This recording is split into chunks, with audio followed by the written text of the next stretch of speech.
agradeço muito aí o convite da Conte, uma alegria muito grande estar aqui com vocês e fico muito feliz de vocês pautarem esse debate, porque esse debate ele é de extrema importância para nós, em especial nesse momento, né, sobre o governo Bolsonaro, e nessa conjuntura difícil a gente tem que debater bastante, né? Então, parabéns aí à direção, aos companheiros, às companheiras que fazem parte da direção.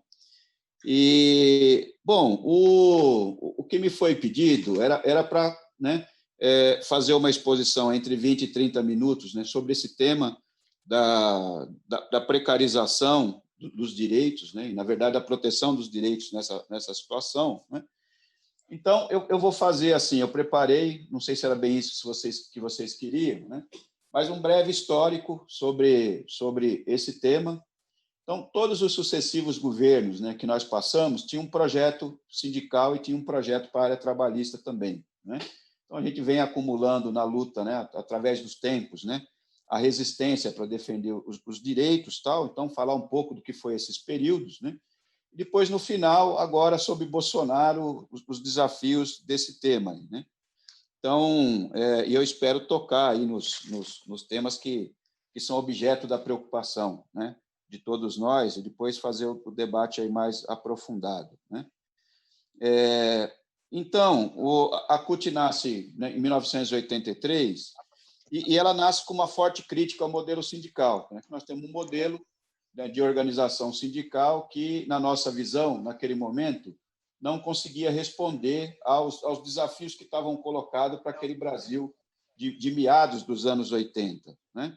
Então, e aí alguns pontos, né, eram fundamentais, né, na crítica e na necessidade de mudança, o processo de negociação coletiva, e isso tinha a ver muito com o nosso modelo, né, nosso modelo restritivo da negociação coletiva. A database, né, o instrumento da database, que permite, né, aponta para a negociação de temas econômicos uma vez no ano, né, e também a ausência de representação por local de trabalho, né? Então, se vocês olharem o movimento sindical no mundo, né, em todos eles que eu conheço, o sindicato ele está nos locais de trabalho, né? Ou porque o modelo é de representação por local de trabalho, ou são estruturas, né, estaduais, nacionais, mas que têm organização por local de trabalho. Então, isso força que os problemas que surgem, né, no cotidiano, né, da produção e tal, sejam negociados diretamente. Então, o Brasil nasceu sem esses dois instrumentos, né? A database limitando a negociação uma vez ao ano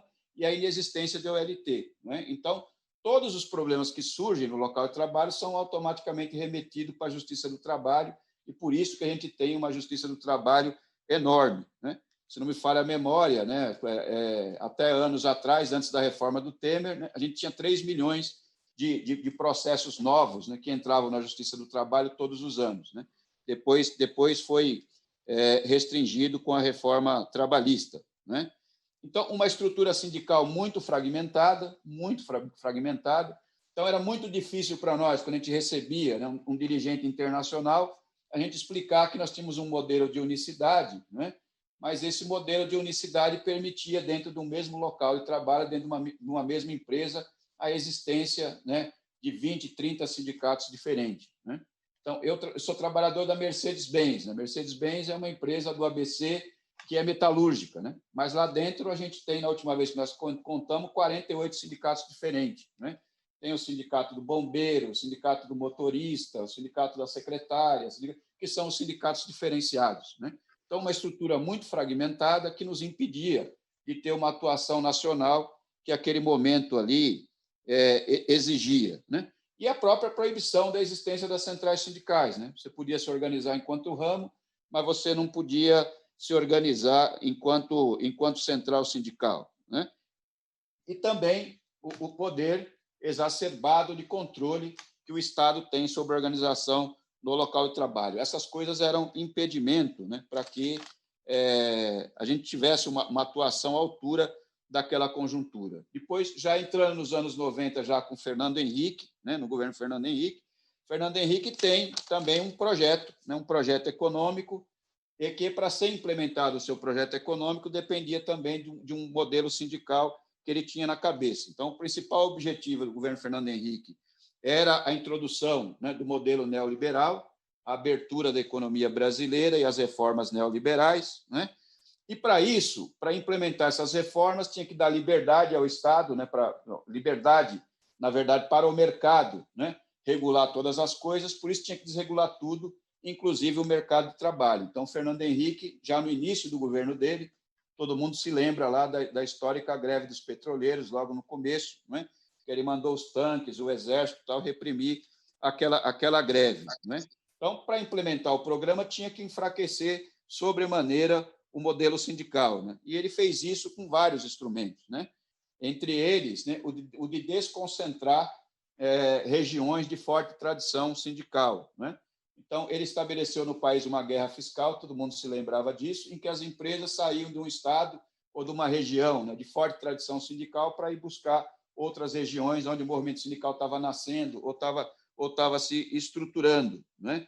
Então, a minha região aqui concentrava praticamente 80% da produção dos automóveis naquele momento, né?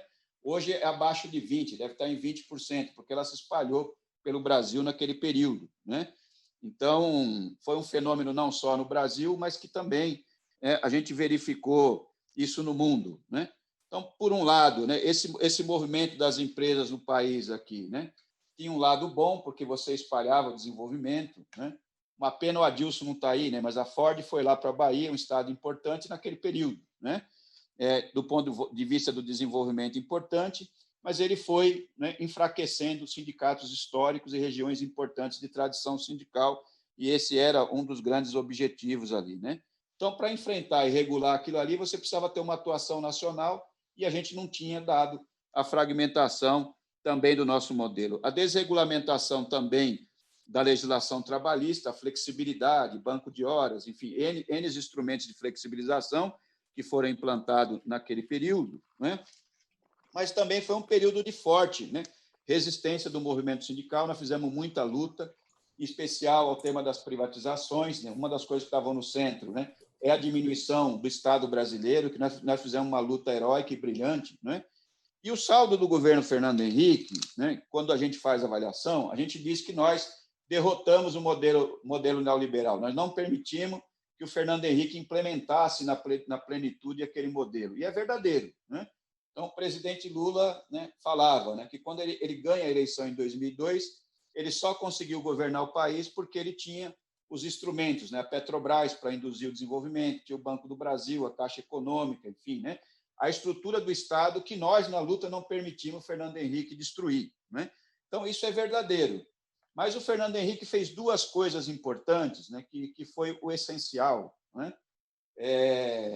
Ele abre a economia brasileira, isso foi de fundamental importância, né? Então, nós derrotamos, mas o principal ele fez. Ele abriu a economia brasileira, integrou a economia brasileira no mundo, no processo de globalização. Isso é uma coisa que não tem mais volta, né? Então, uma vez integrado, né, dificilmente você volta atrás. E esse processo continua em curso e continua se aprofundando.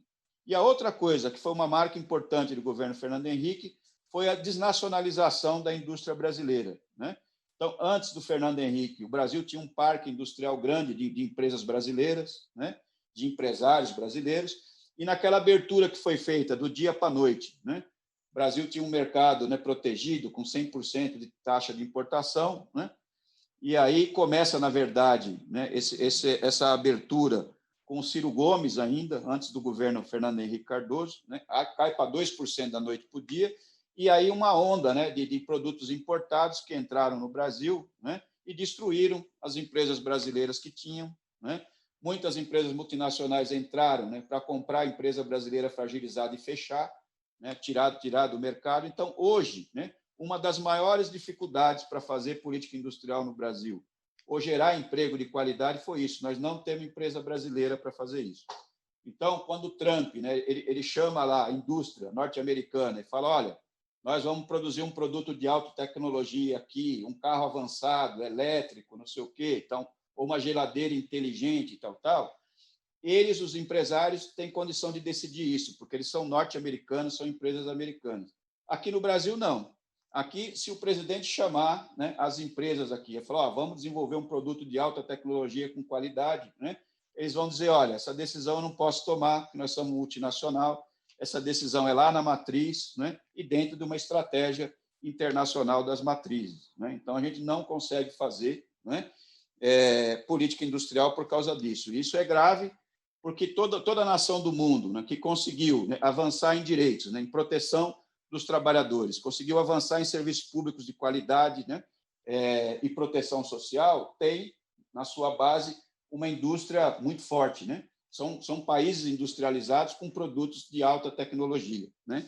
Então, esse é um elemento importante. Então, nós, no Brasil, nós geramos, né, postos de trabalho de baixíssima qualidade e com salário extremamente baixo. É uma característica da economia nossa, isso vem de lá, né?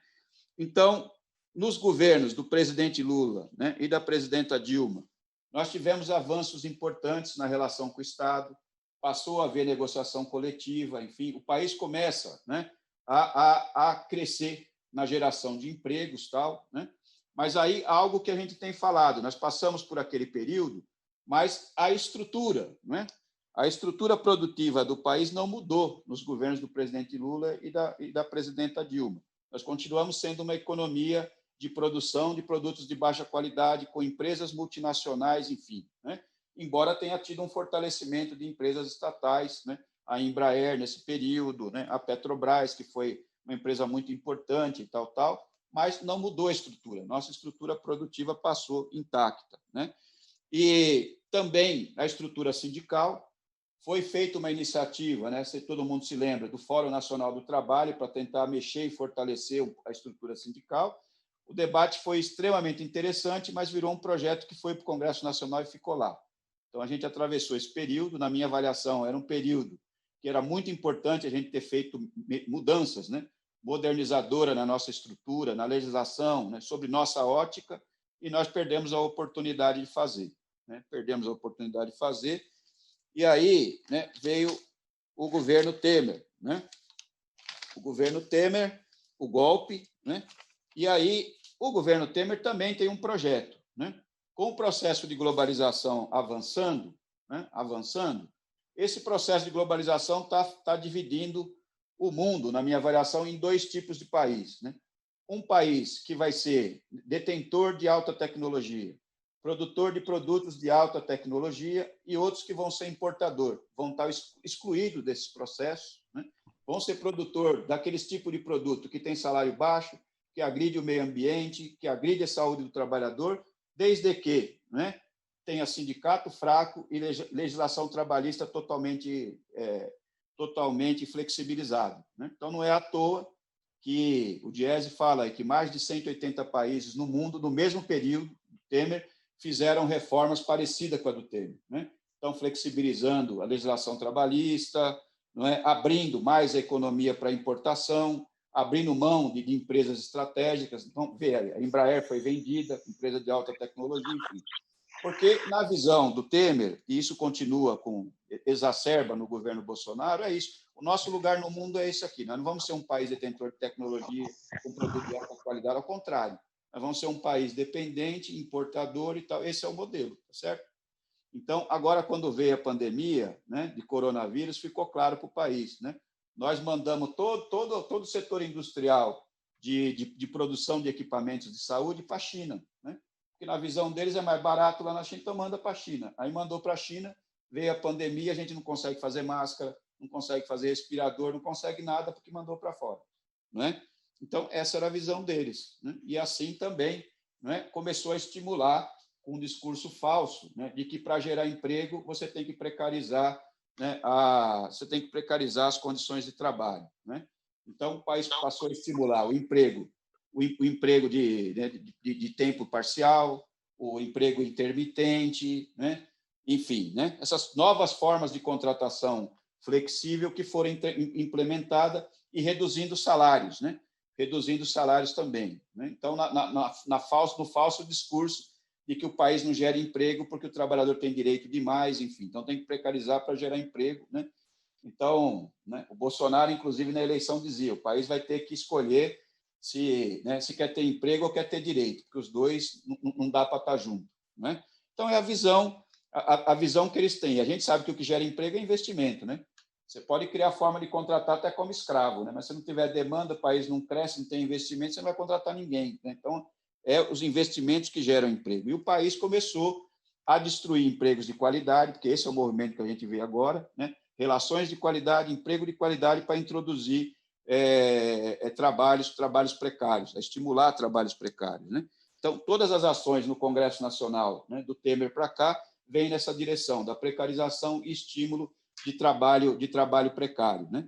Então, quem já viajou, por exemplo, foi para a Europa, já viu que tem determinados empregos, né, que eles são voltados para a juventude do primeiro emprego, para estudantes. Então, na Europa, por exemplo, no mês de férias, as empresas podem contratar estudante por 30, 40 dias, tal, porque é uma forma de ajudar ele fazer uma finança para continuar a estudar. Ou trabalhadores, estudantes estrangeiros que vão para o país, né, estuda, aí à noite vai limpar a mesa do restaurante quando ele está fechado, enfim. São empregos dirigidos para apoiar determinados setores, né, da população que precisa do primeiro emprego, que precisa ter. Mas esse tipo de emprego não é um emprego que estrutura a vida de uma família, que estrutura o desenvolvimento de um país, né? Quando você tem, né, 14 milhões de desempregados, como nós estamos hoje, qualquer emprego é importante, né? Mas não é esse o tipo de emprego que vai fazer do nosso país aquilo que a gente precisa. É outro tipo de emprego, né? Então, eles passam, né, a estimular esse tipo de emprego. E no governo Bolsonaro, isso aqui é radicalizado, né? Então, Paulo Guedes, ele é um liberal, né, doente, então, para ele ter que entregar tudo, privatizar absolutamente tudo, entregar todas as empresas estatais, escancarar, né, a economia brasileira, né, e para isso não ter sindicato, né?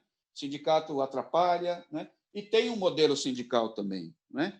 Então, o governo Bolsonaro, ele tem um modelo sindical e de legislação trabalhista. O modelo que inspira eles é o modelo mexicano de organização sindical e o modelo chileno. Uns falam que é o modelo chileno porque o Guedes veio de lá, né? Mas para mim a inspiração é o modelo mexicano, né? O modelo mexicano é um modelo de sindicatos por local de trabalho, né? Cada 8, 10 trabalhadores montam um sindicato da maneira com que ele quer. Então, você pode criar, né, o sindicato dos trabalhadores no hospital tal X do primeiro andar, sindicato dos trabalhadores do hospital X do 10º andar. Você cria o que você quiser. É livre a organização. E o modelo sindical, né, no México é uma confusão tremenda, uma tremenda confusão. E hoje o governo lá, né, tenta mexer nessa estrutura porque ela virou um entrave para o desenvolvimento, inclusive, né? Então, é esse o modelo, claramente, que o Bolsonaro quer introduzir no Brasil, né? E ele vinha fazendo esse processo de introdução, né, de uma maneira muito acelerada. Então, não sei se vocês se lembram, ele criou 4 grupos de trabalho, que ele chamou de GAET, né? Grupo de Altos Estudos do Trabalho, né? E criou esse grupo de estudo, né, sem nenhum trabalhador, é gente do empresariado, juízes do trabalho, enfim, sem nenhum dirigente sindical. E ele criou 4 grupos com 4 temas, né? O primeiro tema é a introdução da liberdade sindical, né? Então, veja bem, não é estrutura sindical, é a introdução da liberdade, né?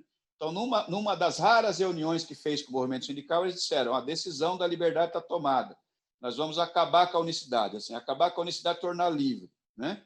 Então, que eles iam discutir com o sindicato a maneira de introduzir a liberdade, mas que a liberdade já estava decidida no governo que eles iam implementar, né? O segundo grupo de trabalho deles que eles criaram era com gente aí em especial da Justiça do Trabalho, Segurança Jurídica, que, na verdade, né, é um nome bonito para impedir os trabalhadores de processar as empresas, né, e de dificultar o acesso dos trabalhadores à Justiça do Trabalho.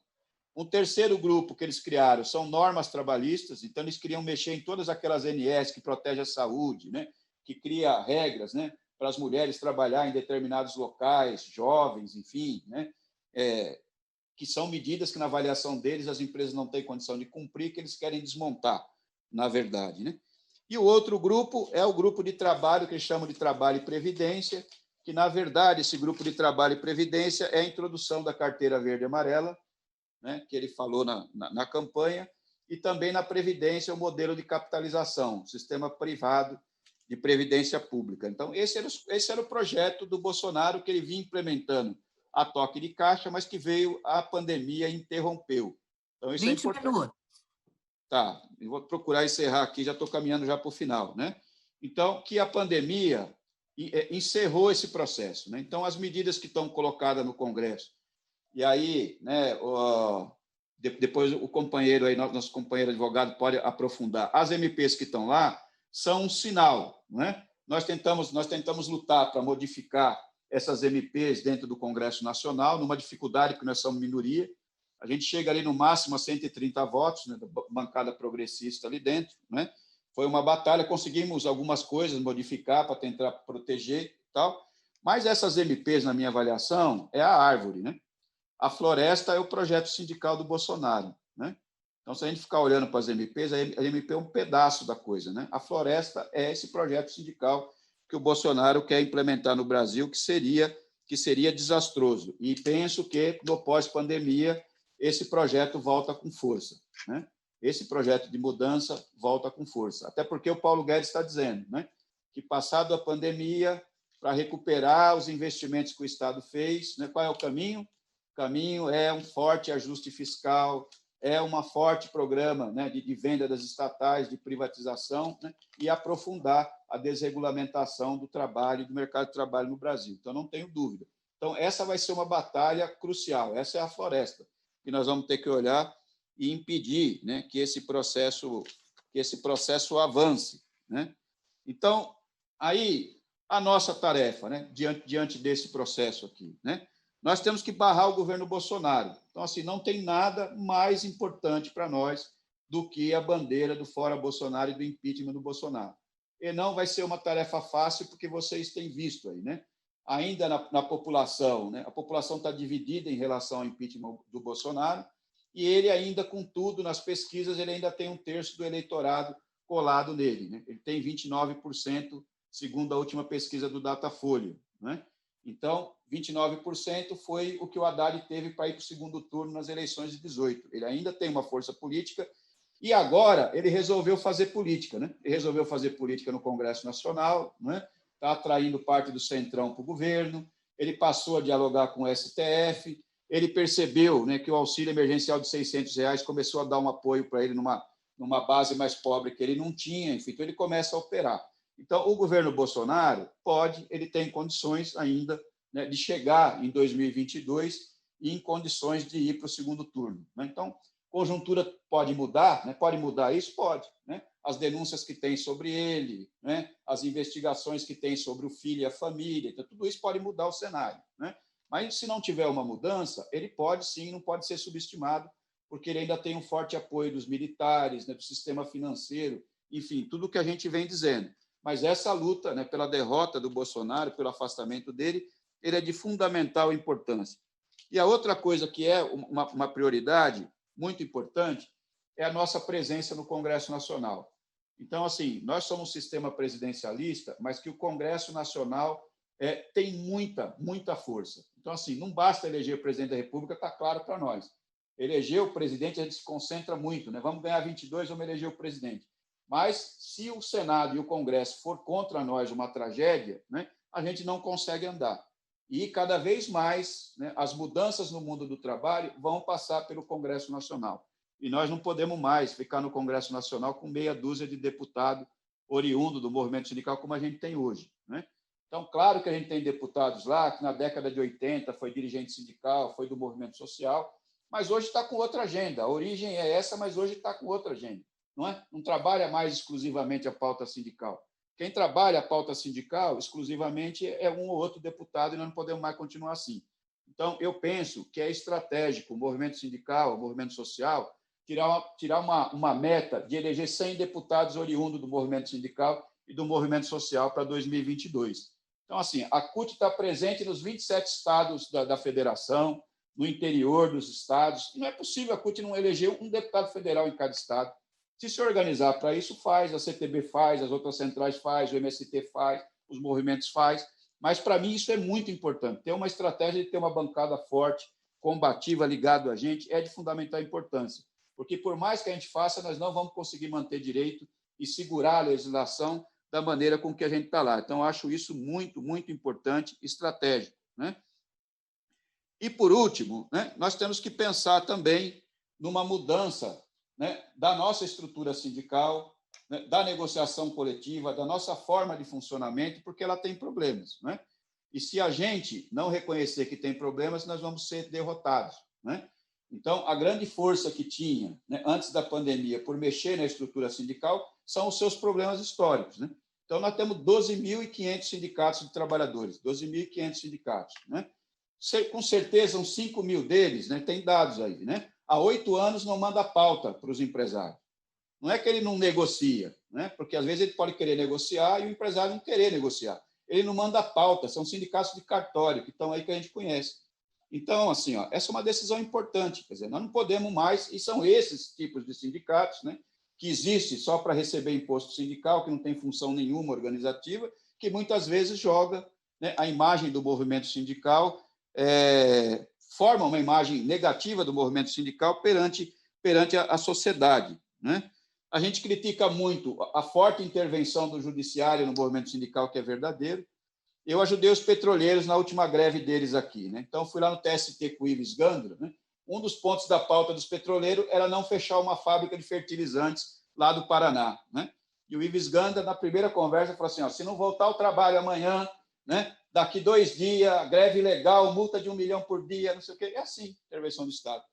Aí eu olhei para ele e falei, olha, o ministro, a Petrobras é uma empresa estatal, né? Eu já vi muita empresa fechar no Brasil. A última foi a Ford na minha categoria, que é uma empresa norte-americana, não tem nada a ver com o Brasil, né? Foi lá no sindicato, negociou 6 meses, né? O que fazer com os doentes, quem tem câncer, quem tem estabilidade. Não sei. Para que uma empresa do Estado faz isso, sabe? Publica no jornal que vai fechar. Tem mais de 1.000 famílias ali, gente doente, com essa insensibilidade. E o senhor juiz vem botar o dedo, amanhã é multa de 1 milhão. Quer dizer, então, assim, a gente reclama, por um lado, da interferência do Estado, mas, por outro lado, contraditoriamente, a gente provoca e traz o Estado para dentro do movimento sindical, né? Então, quando a gente vai disputar uma eleição que não tem democracia nas eleições, o que a gente faz? Chama o Ministério Público para ir lá, intervir na eleição, garantir que a outra chapa tenha acesso, né, aos documentos, né? Quando tem racha nas diretorias, o tesoureiro não presta conta, aí o Ministério Público para que o tesoureiro mostre as contas, enfim, né? Então, nós temos que ter, né, me parece, entre nós, uma autorregulação dessas coisas. Nós precisamos pegar, né, os problemas que tem na estrutura sindical e a gente resolver, porque é isso que dá combustível, muitas vezes, por discurso contra o movimento sindical, né? E, para mim, o caminho é o caminho da autorregulação, não é projeto de lei, não é. Eu acho que o movimento sindical ele tem que sentar as centrais sindicais e construir uma regulação, né, própria, né? O que é razoável em termos de eleições para garantir democracia, o que é razoável, né, em termos de financiamento sindical, não é? E negociação coletiva, criar sindicatos mais amplos, que isso é muito importante, não é? Porque nós vamos viver pós-pandemia uma coisa que a gente não viveu mais, eu sei que o tempo acabou, eu estou encerrando, mas assim, sabe, que é um outro mundo. Então, a digitalização do trabalho, né, que vem, né, pós-pandemia, que a gente esperava que chegasse no Brasil daqui 15 anos, veio agora, né? Então, em outubro, quando eu tomei posse na CUT, eu jamais me via fazendo aqui uma teleconferência com vocês, com gente do Brasil inteiro e com a qualidade que nós estamos fazendo, né? Então, mas isso é uma realidade. Então, todas as empresas aí, né? Eu já vi o anúncio da Renault, da Peugeot, que todos os trabalhadores que estão em home office agora vão continuar permanentemente em home office, não vai voltar mais porque funcionou. Os bancos hoje, né? 42% dos bancários estão em casa, trabalhando em casa, à distância. Os bancos já falaram, não volta mais também, vai continuar à distância.